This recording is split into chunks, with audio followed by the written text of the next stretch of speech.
شروع اللہ کا نام لے کر جو بڑا مہربان اور نہایت رحم کرنے والا ہے۔ رسول اللہ صلی اللہ علیہ وسلم نے فرمایا، جو شخص شب قدر ایمان کے ساتھ محض ثواب آخرت کے لیے ذکر و عبادت میں گزارے، اس کے گزشتہ گناہ بخش دیے جاتے ہیں۔ صحیح بخاری حدیث نمبر 35۔ لوگوں نے پوچھا، یا رسول اللہ، کون سا اسلام افضل ہے؟ تو نبی کریم صلی اللہ علیہ وسلم نے فرمایا، وہ جس کے ماننے والے مسلمانوں کی زبان اور ہاتھ سے سارے مسلمان سلامتی میں رہیں۔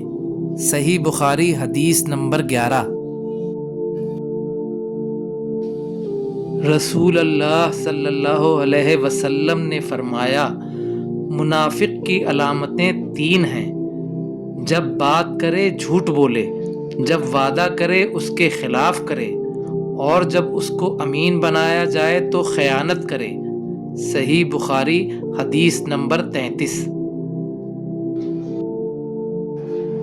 رسول اللہ صلی اللہ علیہ وسلم نے فرمایا، کسی انسان نے اس شخص سے بہتر روزی نہیں کھائی جو خود اپنے ہاتھوں سے کما کر کھاتا ہے۔ اللہ کے نبی داؤد علیہ السلام بھی اپنے ہاتھ سے کام کر کے روزی کھایا کرتے تھے۔ صحیح بخاری حدیث نمبر 2072۔ نبی کریم صلی اللہ علیہ وسلم نے فرمایا، ایک تاجر لوگوں کو قرض دیا کرتا تھا۔ جب کسی تنگ دست کو دیکھتا تو اپنے نوکروں سے کہہ دیتا کہ اس سے درگزر کر جاؤ، شاید کہ اللہ تعالیٰ بھی ہم سے آخرت میں درگزر فرمائے۔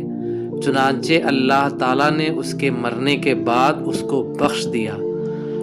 صحیح بخاری حدیث نمبر 2078۔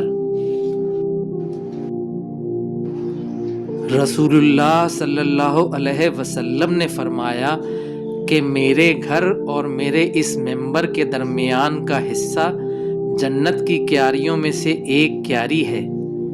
صحیح بخاری حدیث نمبر 1195۔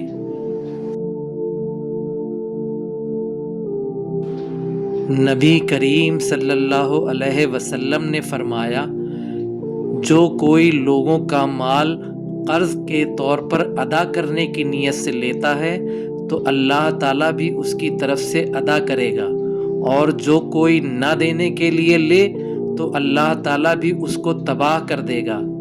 صحیح بخاری حدیث نمبر 2387۔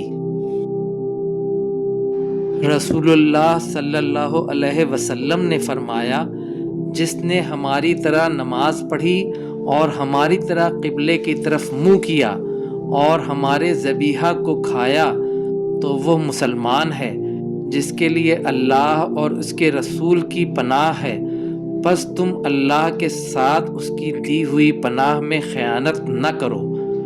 صحیح بخاری حدیث نمبر 391۔